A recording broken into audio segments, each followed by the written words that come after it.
It's good to see you today. This is the last session we're going to have, but we're going to talk about one of the previous sessions before, as the conversation already started around the table. The Testament of Ann Lee is a movie that is out now.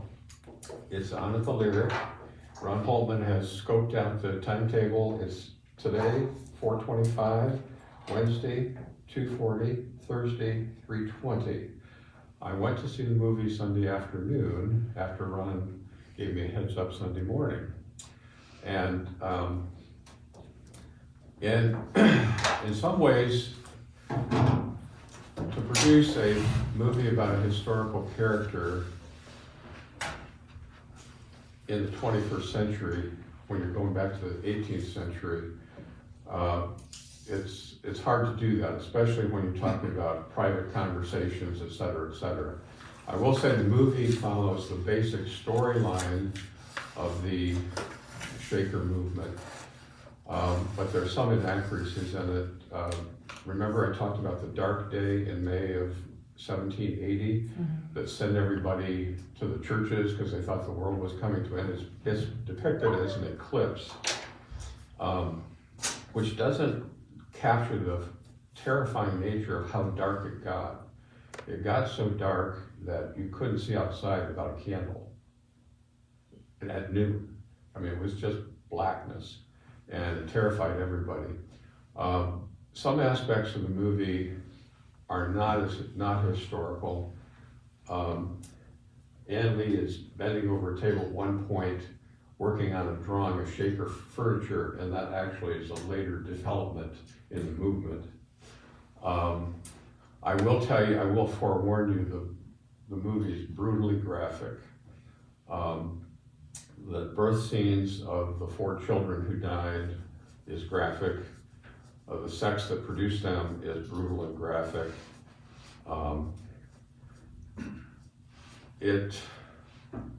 I came away without an impression that they had captured the charisma of the person that founded the movement. I mean, I kept saying to myself, why would everybody, follow her at this point? But that's just the difficulty of filmmaking. I don't know how you capture charisma.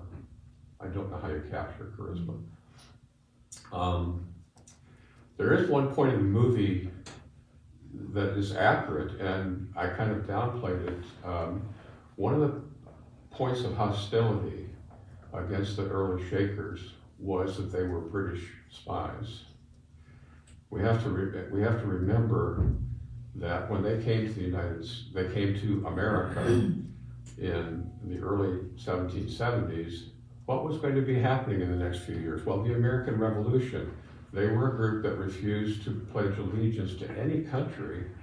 Therefore, they were perceived as British agents. And one of the scenes in the movie has the American soldiers roughing them up. There are plenty of scenes of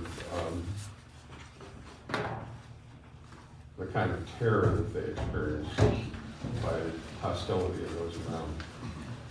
And also at the end of the movie, the trailer shows all of the 17 Shaker communities and their population high. Well, that's after Ann Lee's death. It gave you the impression that all those communities existed when Ann Lee was still living, but she died in 1784. And so one of the reasons that the Shakers moved forward the way they did was the fellow I talked about, John Meacham, who was the next leader of the group, who put some order to the dancing, etc., during the worship time. The other thing I would say, now that was during the period of quote unquote Mother Ann's work, or the second coming of Mother Ann from 1837 to 1845 in that general area. But Ann Lee was not alive when all that happened. And so the movie is really trying to cover a period where the Shakers were forming, and it gives you the impression that they were a lot more widespread during her life than they were. It was really after her life, and especially during what was perceived as her second coming in the mid-19th century, that they really blossomed as a group. But it does have a lot of basic historical stuff, right? I don't know whether you'd find the movie interesting or not. I found it interesting. I actually plan to go back and watch it again after I had gone back through my notes to kind of second guess them a second time. But those are the times it's on. It's not a short movie, it's over 2 hours long. Pardon? What were those times again? Today, 4:25, Wednesday, 2:40, Thursday, 3:20. And I will just add, how many of you have never been to the Lyric Theater? You need to go. This is a community effort that is actually inspirational. The movie theater was rehabbed by donations from the community, and the list of donors comes on the screen, and it is impressive how widespread the community supported the rehabilitation of that theater. And there's a lot of interesting stuff that goes on there that doesn't capture the notice of people. Ron and Prue went to a screening of a movie that they were the only people there watching. Oh, yeah. We had a private showing. And part of that is a lot of them are documentaries or films that just don't pop up on the public screen much. And it's especially with a matinee when you're older, you know, you can stay awake through it. And go to bed early. Right, and the popcorn's really good. And I will say that it's the most plush theater in town. All the seats recline. It's worth the trip, so. Just, How long did you say this movie was? I think it's A little over 2 hours and almost 2.5 hours.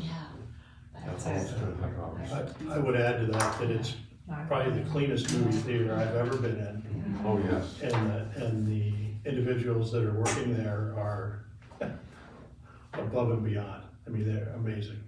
So, I mean, we got a gem going. Yeah. Yeah. Well, it's a community asset, that's for sure. Yeah. It's a community asset. Yeah. Anyway, and there's also a New York Times review, which praised it a little higher than I did. Yes, there are actually 4 reviews on the Times now. Were they all positive? I didn't read them all, I just read 2 of them. Anyway, if you're interested, you can look at this review before you go as well. Today we're going to be talking about the Methodist Class Meeting, and it is a group that is different than the others that we studied because it is not a commune. The Methodist Class Meeting was not a group that shared goods, had a common treasury, but they were a perfectionist group in the same way the others were. The others were trying to create a perfect community. I would say that the Methodist Class Meeting was formed to help form, there are 2 there, I think, to help form a perfect Christian. The goal was for people to move on to perfection. So it is a critical piece in the development of Methodism, and I think has some analogies you're going to find out to the groups that we've already studied. Now, when we think about, and I'm going to talk about the period between 1800 and 1850 primarily. When we talk about that period of Methodism, which it was exploding across the frontier, we often think about the circuit riders. The circuit riders were people sent out to begin to form Methodist groups over wide stretches of territory. Of the 6 churches I served, 3 were founded by circuit riders. And the circuit rider that founded what's now the Rockport United Methodist Church had a circuit that went from Pittsburgh to Toledo. From Pittsburgh to Toledo. And this is horseback days. Which means that the circuit rider was only periodically present. And I think one of the traditions in a lot of Methodist churches is to have communion quarterly. And I think that practice began in part because the circuit rider was only there 4 times a year. And he was the only one authorized to do communion. And so there's another institution and another individual that becomes really critical in understanding the forward movement of Methodism, and that is the class meeting and the class leader. The class leader essentially became a sub-pastor to the folks who were Methodist. And the class meeting would be somewhat difficult for us to understand in our context. How many of you are in a Sunday school class or have been in a Sunday school class? A class meeting is not a Sunday school class. It's something very different. It is a spiritual formation group that involves an intensity of relationships and an opening up of oneself on a weekly basis to reflection on how you're progressing as a Christian. These groups became very intimate groups, and I'm going to talk a bit about them in a minute here. The class meeting, I think, is as much a reason for Methodism's success in the 19th century as anything. In Ohio, at one time, there were 2,000 Methodist congregations, and most of them were founded by circuit riders and nurtured by class leaders and class meetings. Between 1880 and 1910, the Methodist, not the United Methodist, but the Methodist Church, found an average of 1 congregation a day for 30 years. 11,000 congregations were founded. So this is a movement that grows exponentially, and the class meeting is one of the, as one author put it, the pillar of Methodism. And if the class meeting was the pillar of Methodism, the foundation of the pillar was the class leader. And so let me talk a little bit about that. And again, the goal of the class is not to instill information, like many classes are. It is to help persons achieve perfection as Christians.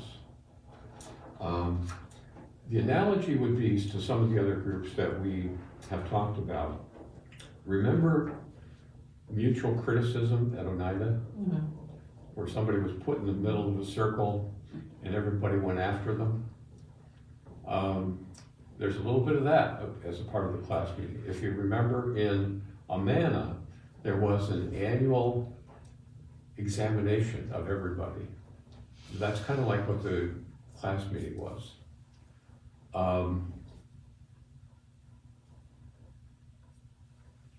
In the Shakers, there was also an examination by the elders.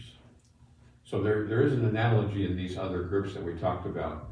But let me just talk specifically about the class meeting. First of all, if you want to be a part of a Methodist class meeting, it was an intentional decision. It was an intentional decision. And it was for people who wanted to move their Christian faith from infancy to perfection, or at least in that direction. The rules of being in a class meeting were extremely strict. There were boundaries to membership in the class meeting which defined the Methodist Society, and the rules were enforced with that piercing weekly examination. I'm off my notes already. Okay, first of all, the class meeting historically began for an entirely different purpose. Wesley had built a meeting house in Bristol, and as was typical of him, he guaranteed the cost himself, but others were asked to help, and members of the Methodist societies were asked to give a penny a week. Now that doesn't sound like much to us, but in 1700s, a penny a week was too stiff for some people. And so one of his adherents in Bristol was a man named Captain Foy, and he said, give me about 10 people, and I will meet with them once a week to collect the penny. And if any of them can't pony up the penny, I'll cover it for them. So he began this process of collecting the penny a week from the class members, but when he went to one house, he found that the husband and wife were quarreling, and he went to another house and found out that somebody was drunk, and he reported this to Wesley, and Wesley suddenly realized that this weekly tour was a way of instilling some discipline in the group, and before long, the kind of weekly examination of the person's soul was a part of it. But that became difficult because if I go visit a house and the husband is a member of the class meeting and the wife and the children are not, it's difficult for them to unburden their soul in front of an unfriendly audience.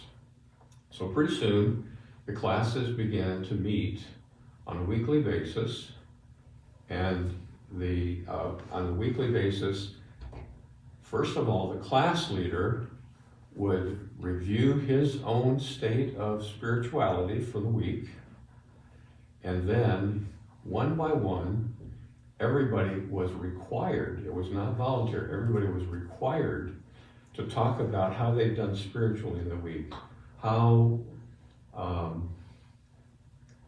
they had advanced their faith and how they had failed their faith. Now, you may remember when we talked about Amana, when they did the annual examination of people, if they didn't confess their sins right away, they had to come back a second day and they got a second dose. The Methodist class meeting did not let people off the hook. They had to fess up to what was going on in their life, and the goal was to help them advance spiritually. Now that may seem odd to us because everything is a voluntary choice for us. But if you went to a class meeting, you had no choice but to unburden your soul, or you weren't in the class meeting anymore. They had really strict rules. Let me advance here to my, oh yeah. The class meeting participation was also an important entree into larger Methodist gatherings, because the class leader took attendance, and if you faithfully attended and faithfully participated, you were given a ticket. And that ticket allowed you to participate in the quarterly love feast that the Methodists had. No ticket, no admission. It wasn't open to everybody, only to those who were members in good standing. In fact, the ticket kind of became like a membership card. But it was one that was renewed every quarter. You had to show up, you had to participate every week for a quarter to get your ticket. Now, there was a subgroup to the class meetings called bands. That was only 4 or 5 people who were spiritual intimates, and they really went deep into their spirituality. That was more common in England than in the United States. The Methodist class meeting, though, became the backbone of what are now Methodist churches. Now, in the late 1800s, the Methodist class meeting began to fade as an institution, and there are several reasons for that. One was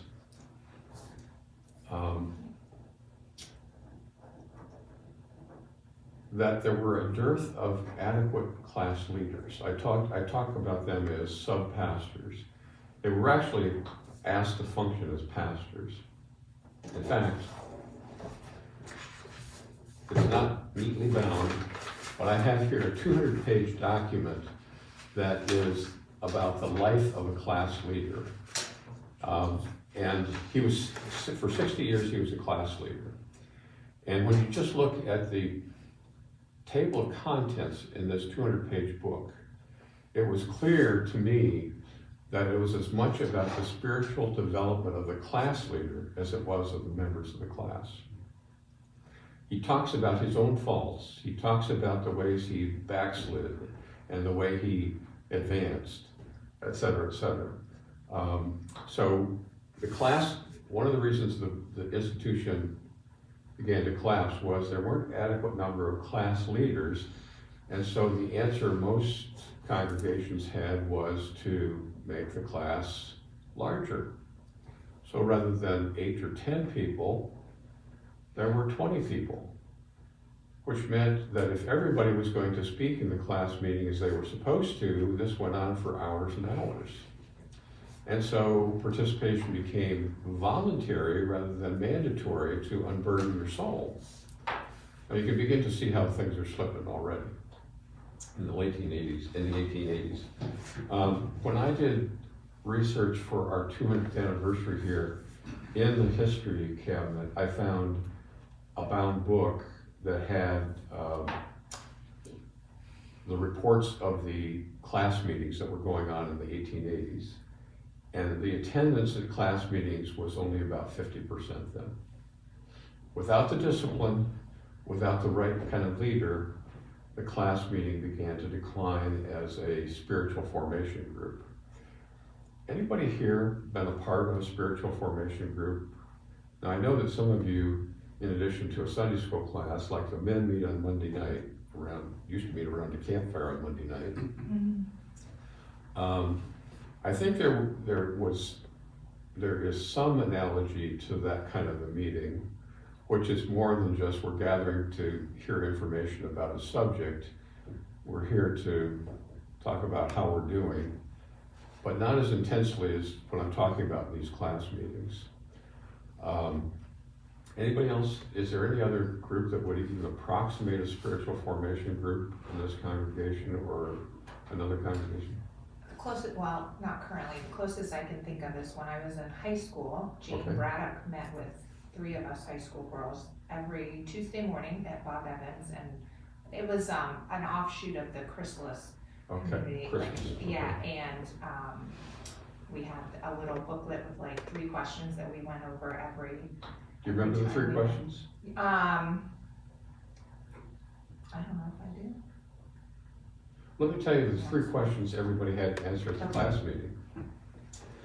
The first was, what sin have you committed this week? So there was a confessional aspect to it. And let's talk a little bit about confession. United Methodists don't have confession like Catholics do. But if you take a look at the examination at Amana, or the mutual criticism at Oneida, or in the Shakers, the confession of all your sins before you are accepted into the group, confession is an important part of spiritually advancing. I have a very good friend who's a Jesuit. I've known him for, 50 years. And he told me one time, the Irish ruined confession.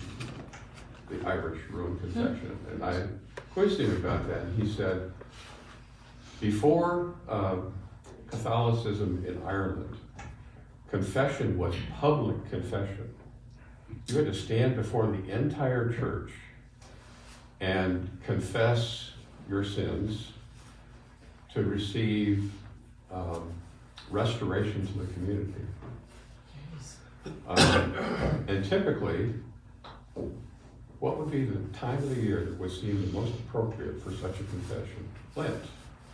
Ash Wednesday was the time when somebody who had committed some grievous trespass would confess before the congregation, and on Easter they would be restored. Somebody would stand up and say, I sold John a horse I knew was lame. You know, it was that kind of confession to restore you to, because you had violated the community.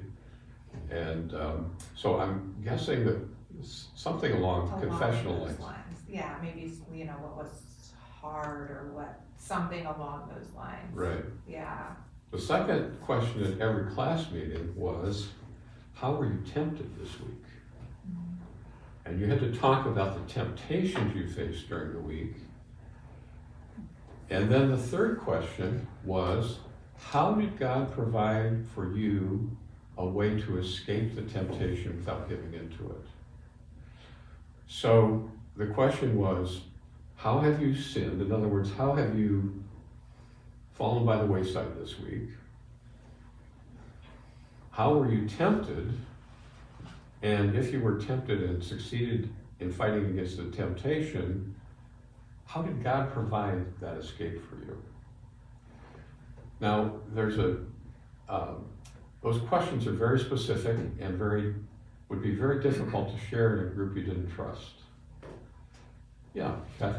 As part of a walk to Emmaus, maybe some of you have experienced this, but you're encouraged to meet in small groups, and we had a booklet with similar questions. That's kind of It yeah. became a very intimate Right. sharing. Did that sound like the Yeah. three questions? Yeah. Okay. Sounds- Well, they were basically using the class leader's method. Probably. Yeah. Sounds- Now, it takes a couple of things for a group like this to function. First of all, people they actually want to improve their spirituality. They don't want to sin and let it be hidden. If they fall down, they want to face up to it and move forward in some way. There are an awful lot of people who thrive on anonymity in their spirituality, let's put it that way. I think I told you about the man when I presented this in another setting who said, that kind of spiritual intimacy is very attractive to me, but it scares me to death.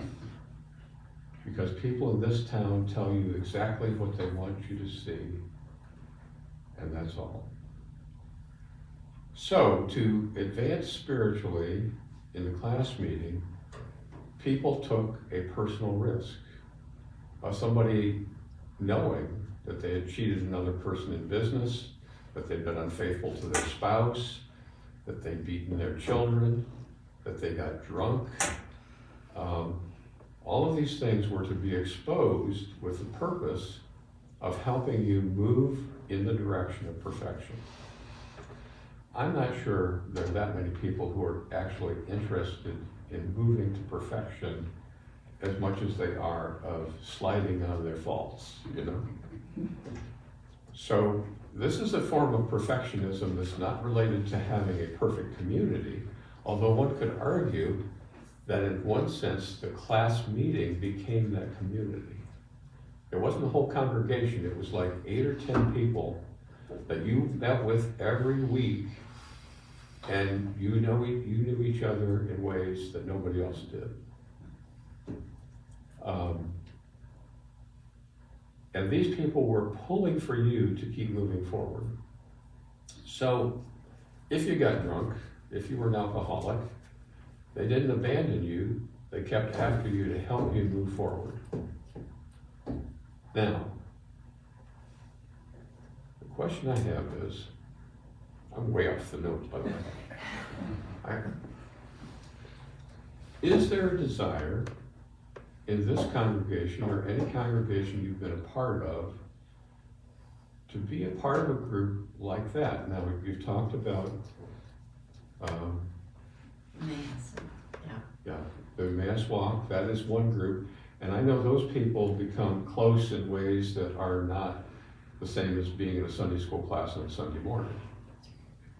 Alan? A few years ago, we had a new member who joined and asked about, their previous congregation had done prayer bands or discipleship bands, so Right. we did a little mini course on that, and then really just within the last week, I had someone else email me about that kind of thing as well, so I think there's some. There actually are books that have been produced that suggest forming smaller groups again in churches that have this kind of perspective.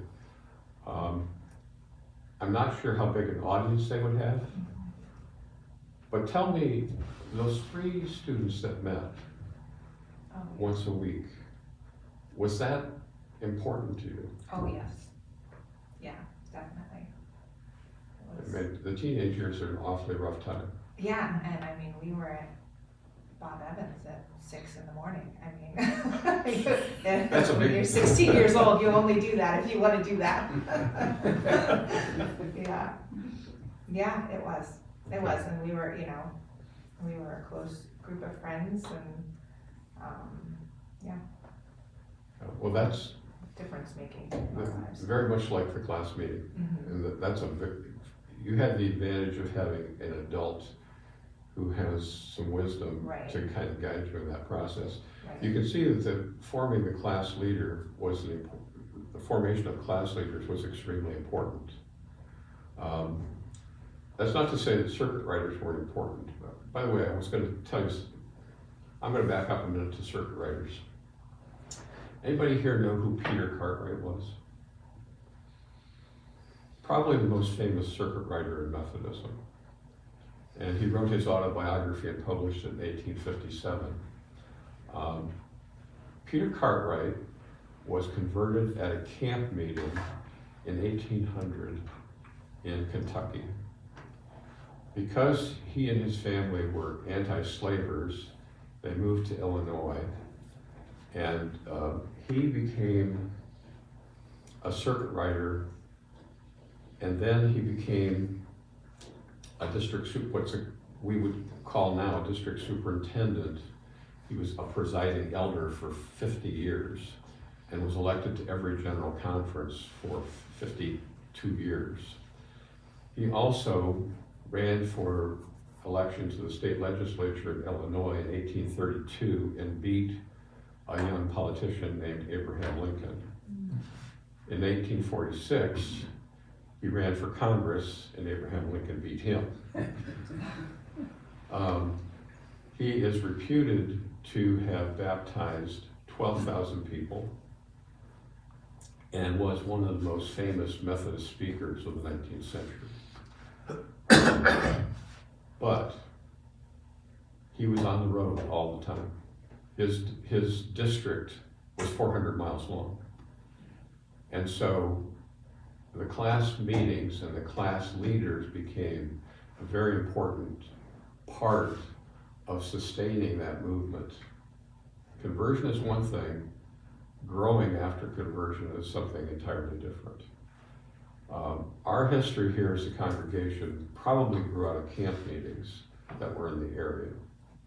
And I'm assuming that the class meetings that were established here initially were much more disciplined and had higher expectations than what I saw in the 1880s. So, I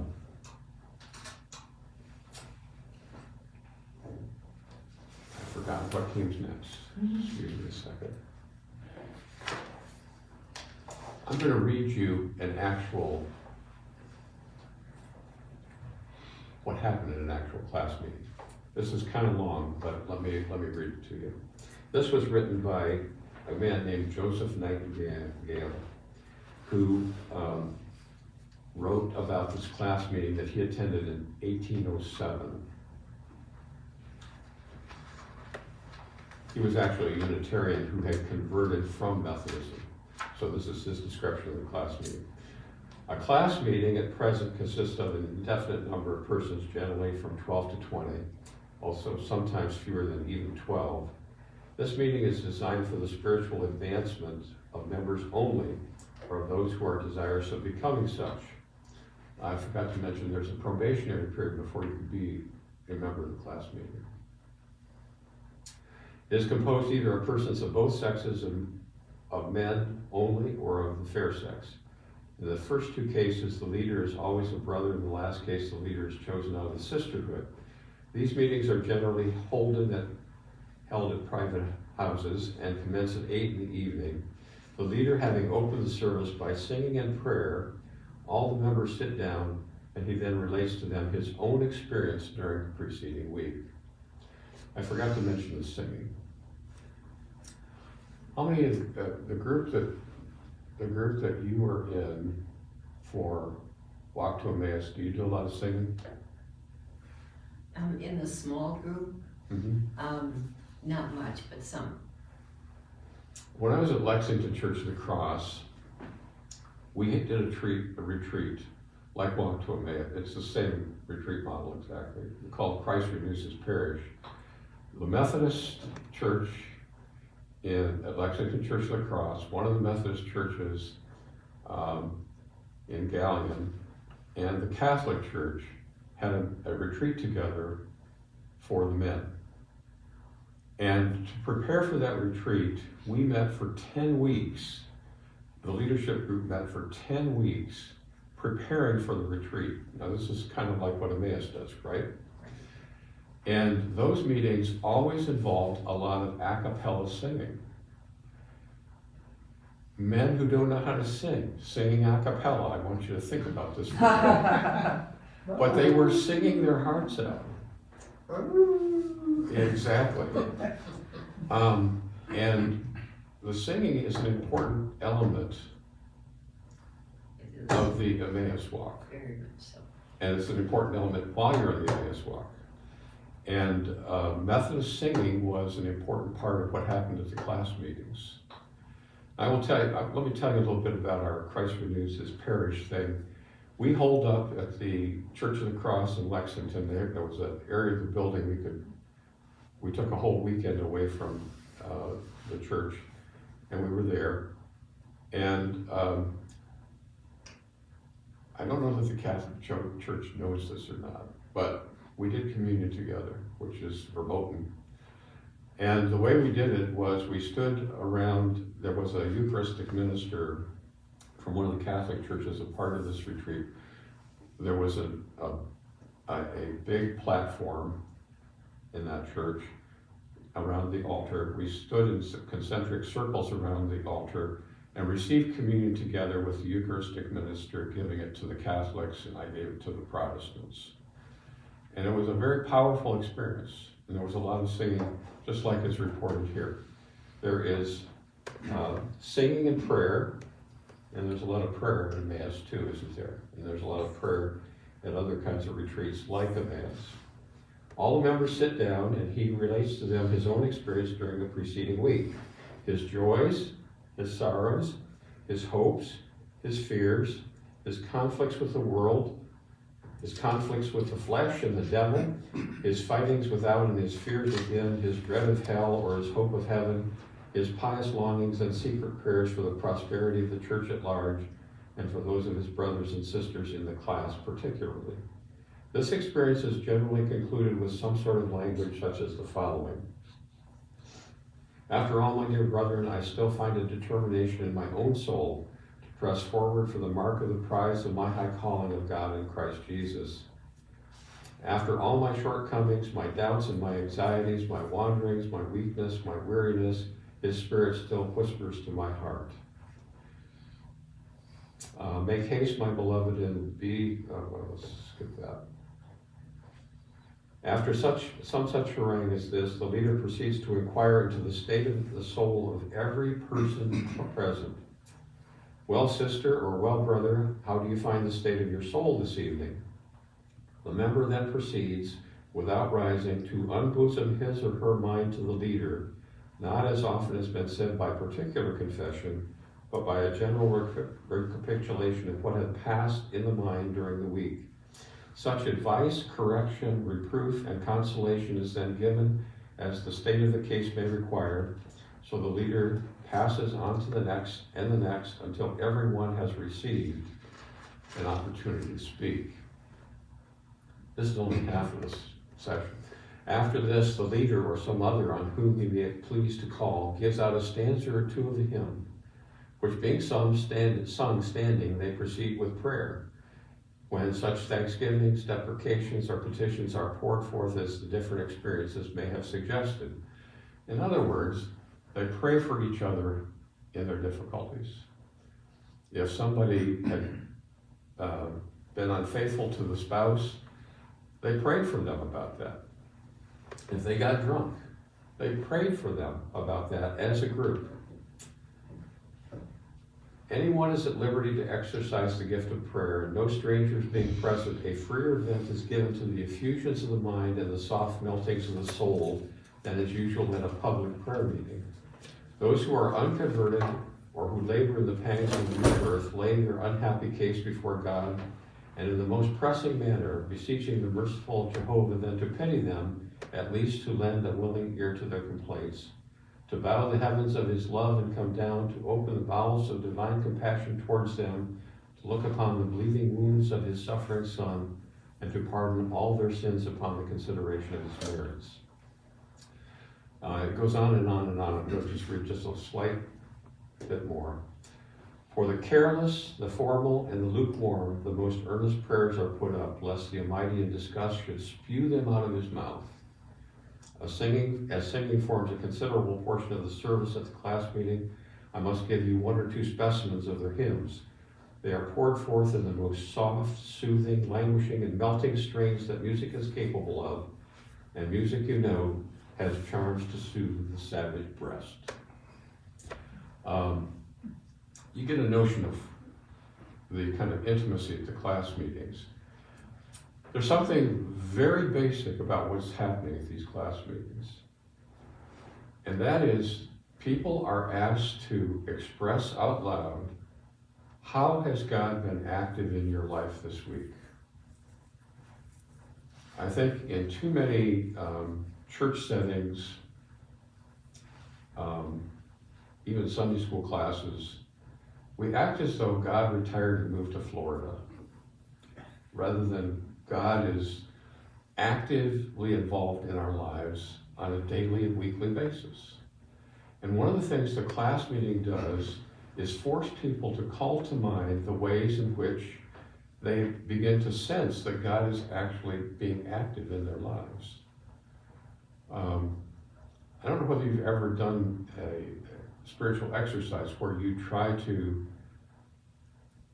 a spiritual diary or of how you see God is active in your life. How you feel God's movement directing you in one direction or another. Sometimes we only sense that in retrospect. And what the class meeting did was call people to think about that and bring it to mind. And it changes their perspective as they move forth in the next week, because they are looking for God's activity in their life.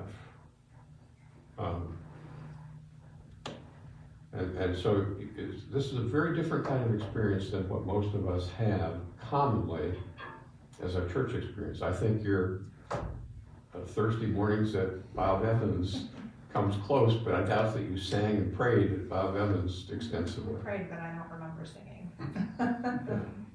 Do you know how many teenagers were involved? There were 3 of us. Were there other groups though? I don't know if any others really got off the ground as much as ours was, kept going. I'm not sure. It'd be a good question for Janie if she would know. Would that be, if teenagers could find a group like you had, would it change their life? Yes. Yeah, one of the biggest protective factors for teenagers is having an adult that they can share with that's not a relative, a parent or something. Yeah, mom and dad are sometimes hard to talk to. Right, yeah. Another trusted adult, that's one of the, Right. yeah. And basically what we're seeing is that the class meeting is a group formed to care in ways that they can't maybe experience in their own house. Sure. remember when the Captain Foy went around to collect a penny, he found a husband and wife arguing, they found another house where they were drunk.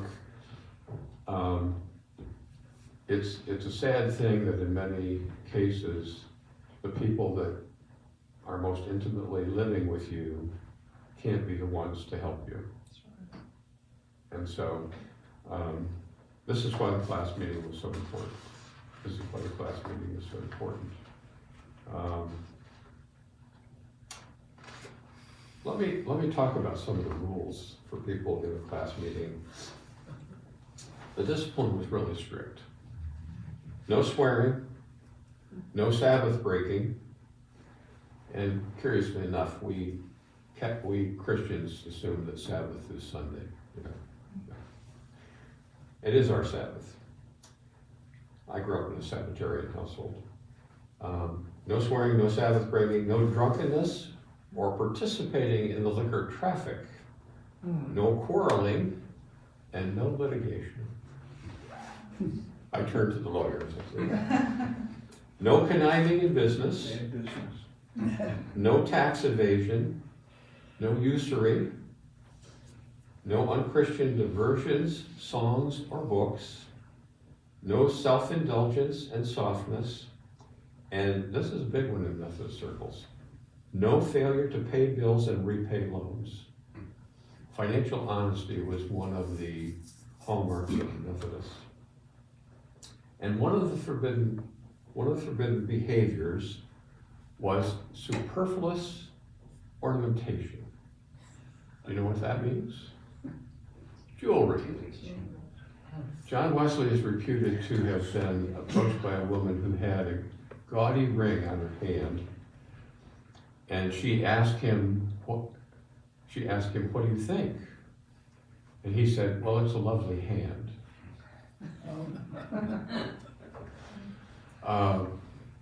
Jewelry was, What was the definition of softness? I'm not quite sure in this list what it means, but I think it means self-indulgence. Giving into your whims. You know, having that second beer. Oh, you're not supposed to have the first one. Yeah. I don't know about any of you, but I grew up in a township that was dry because of the Methodists. And it's still dry. You can't buy booze except at the American Legion Hall. And once a year we had a temperance speaker and we were asked to sign the pledge. Does this sound foreign to you, or does anybody else grow up in that kind of environment? Well, anyway, I didn't realize how we've fallen. It's just the first college I went to was on a Southern Presbyterian College campus in a dry county. But I imagine liquor found its way into the dorms, didn't it? Yeah, I turned 18 and one of the guys that I knew was younger than me but had ID. So he went to Knoxville and brought me back a quarter called 45. Haven't drunk beer since. I got so sick on it. So here's an interesting factoid maybe. Johnny Appleseed, who's renowned for planting apple trees, planted cider apples. Okay. And the reason he did was that fermented cider was safer to drink than groundwater. Right. So everybody drank alcohol Right. in the set. Now, it was maybe not, the kind that you got behind the barn, but it was a common drink throughout the colonial days. Well, there is people who study this think that cities in Europe could not have developed without beer. Right. Because the water was unsafe to drink and there was just enough alcohol in the beer to make it safe to drink. And in fact, Martin Luther often talked theology in the pub, As did So- Wesley did, yeah. Right. But there is a reason for the abstinence called for in Methodism, and that was the problem of alcoholism in the 19th century, which became a very serious problem. And I don't know how many of you are familiar with Cleveland Heights, but there is a place there where a lot of musicians come, nationally known musicians come and play. It's a restaurant, but it's also a club. They have posters from the 19th century on the walls, and one is a poster of a little child saying, "Please don't drink on the way home from Daddy. We don't have any food at home." People would drink up their paychecks, etc. Something that you brought to mind, when I was a very small child, I would be invited to my grandfather's house. I don't think the recording's happening. Maybe that's just as well. Oh, no, I'm sorry. Okay. That's just as well. Yeah. My grandfather was a retired Presbyterian minister, Okay. and there were 4 of us kids. And we had to go to his house maybe like every 6 months, I can tell you. He would cook us waffles for supper, but then we all had to sign on the dotted line. We were not going to cuss. We weren't going to drink. We were going to go to church every Sunday, all these things. And us kids thought that was so weird. But now when I think about what you've talked about, he even lived in Wooster for a while. We went to his Wooster house on Cleveland Road, and my father, who was child of a preacher, really resented him doing that with us. But that was his own problem. But I just, because none of my friends ever did anything like this, had to sign on the dotted line. So I don't know if that might have been Well, it raises an interesting question about how we deal with youth in terms of helping them set boundaries for their life. Some people respond well to that kind of discipline, and I'm one of those types that responded well to that kind of discipline. I have a brother that didn't respond well to that kind of discipline. In fact, it provoked a rebellious spirit in him. So it's difficult to know what's, I guess, not, one case doesn't suit every person. But in talking about the Methodist Class Meeting, these are people who are they've chosen to be a part of a group like this because they want to move their spirituality to another level. There's also a danger in this kind of a group of becoming self-righteous, I'm holier than thou. Was there a code of confidentiality within the groups? In other words, did the group agree that whatever was disclosed there would be? It stays there, yeah. Yeah. I mean, that's the reason for making the group separate from a household. I mean, you visit the household, there are members of the family that would, you don't want to unburden yourself to. It probably would strain relations in the household if you did. Yeah. I mean, I think everybody needs, let me put it this way. Everybody needs a spiritual buddy. Somebody that you can open yourself up to and feel secure in doing that because they have your best interest in mind. The problem is when you get into a group, can you trust the group? And I would say that people who were in these class meetings trusted the group enough to make it work. And as the disciplines of the class meeting began to fade, then I'm suspecting, especially when the group got so large, you didn't have to participate. You didn't have to confess your sins that week, Then it becomes another matter altogether. It becomes a social group of a different kind. But I love your discussion of the teenage group, because that's exactly what the intent of the class meeting was. Exactly the intent. Mentioned there was a probationary period, so, if members of the group didn't honor, what happens and the group stays in the group, were they asked to leave, and if Oh, you could be thrown out of the group, absolutely. was there a way to come back to the group after, if that happened? I'm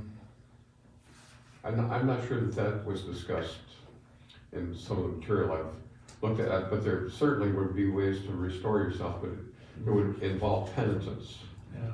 Well, You don't get back just because, oh, we'll overlook that problem. You had to face up to what you done. Yeah. But in the other groups you shared with us, there was a process to get the boot, but there was always a process Right. to come back. Right.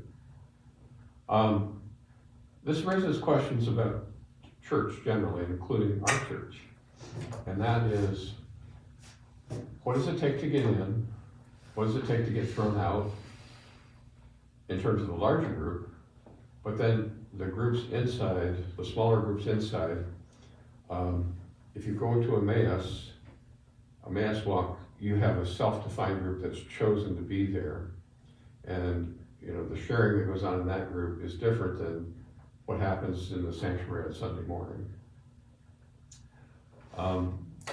There's an argument to be made to make the step of membership more significant by making it mean something more significant.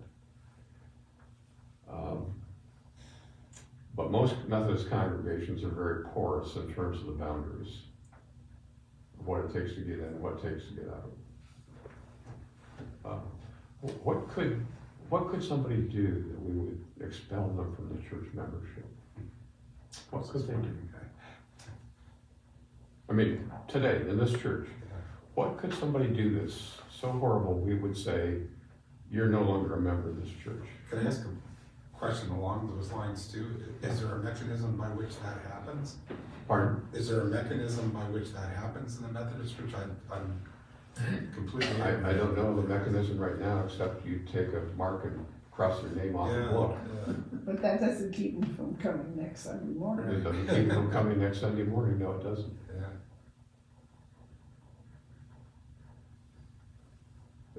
What would somebody do that we wouldn't want them in the church? Well, I think there are ways, people do get shunned in churches. It's not as though you're asked to leave the building, but people do get shunned. People won't talk to them, people don't act friendly toward them, et cetera, et cetera. But the converse question is, what significant do you have to do to become a member? Right now, basically, it's stand in front of the church and answer, I do, I will, I do, I will, and you're a member. In the class meeting, you had to be faithful for a 6-month period to prove that you were worthy of being in the group.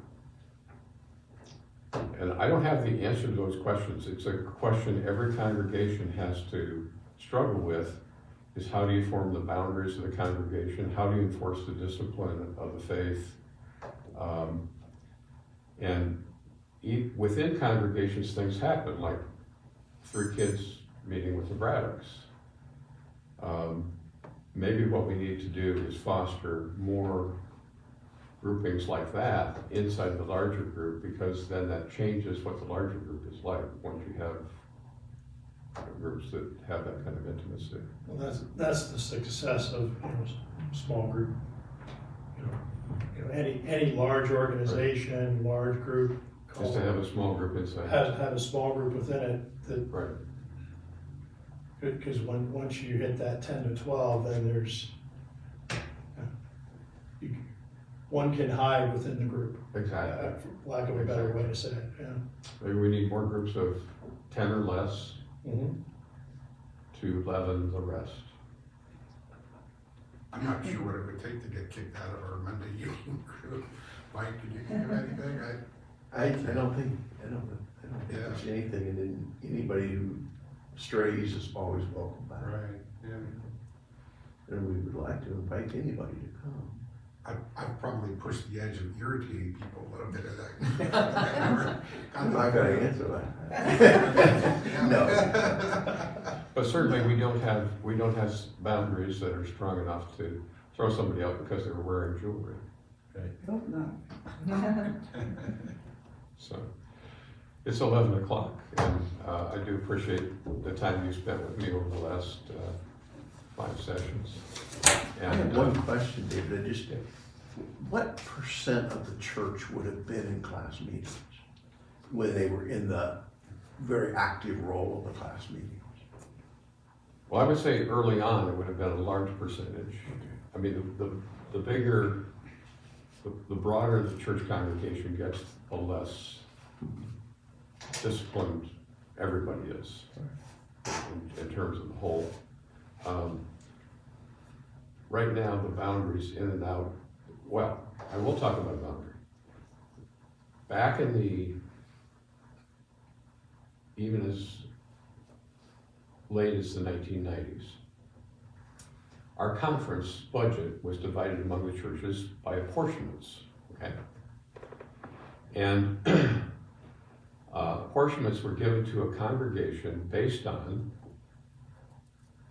2/3 of what they were expected to give was based on their spending in context of the total spending of all the churches in the conference. 1/3 was based on the number of members they had versus the membership of all the churches in the conference. And so there was a move every year to prune the rolls and to vote people out at church conference because of their inactivity. So inactivity was one of the issues. There is a woman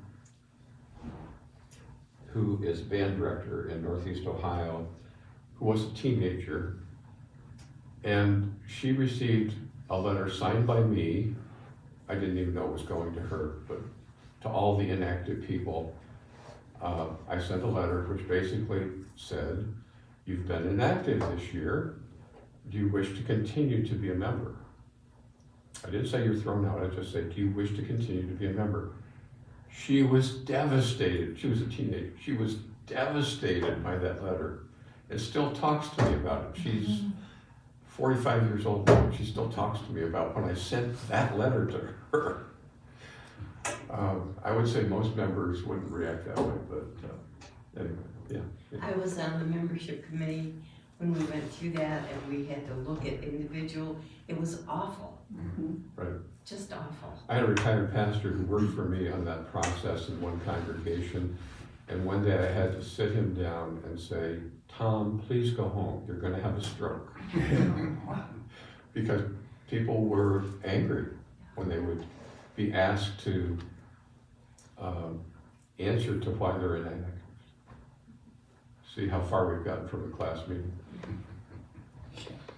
There's a story of Suzanne Wesley tells in her book about when her husband had to be away for 6 weeks or so, and there was a substitute pastor, and nobody liked him, and she started having small groups meet in In her her kitchen. house.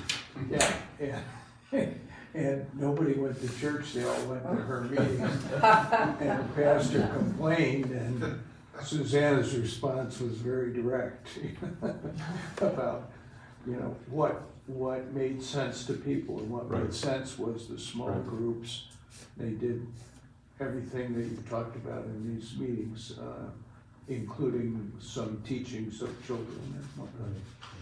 Well, all of the groups that we've talked about, there are 2 issues going on.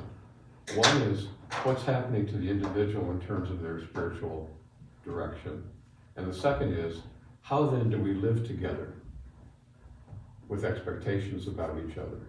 And you can see such very different ways in which this has been approached in the 4 communes we talked about and the Methodist Class Meeting. But it's a live issue that is constantly being negotiated in every congregation, whether they know it or not. Whether they know it or not. I do think that every congregation could benefit by fostering smaller, more intimate groups inside, whether it's through Emmaus. There are some books out about forming spiritual formation groups, etc.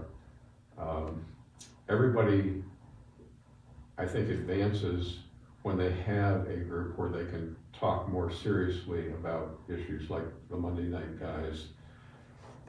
When I first came here in 2005, I attended those meetings for a while, but then I realized they had a secret handshake.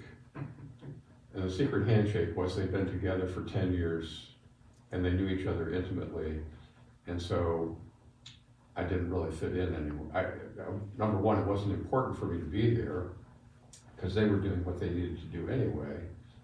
But it was hard for an outsider to get into that kind of an intimate group. And I would guess there are women's groups like that as well. Teenagers form those kind of groups too. But these are some of the issues that we have to deal with as we move forward. So I do appreciate your attention to all this. I brought the class leader's manual to show you, 200 pages here. It's awfully small print. And it's awfully small print. And this is the bio of one of the class leaders. It's as much as that, but I didn't bind it. And it was clear to me that the class leader, as I said, the class leader's spiritual development is as evident in what he says as the class's development. So it was a mutual process. Thank you. And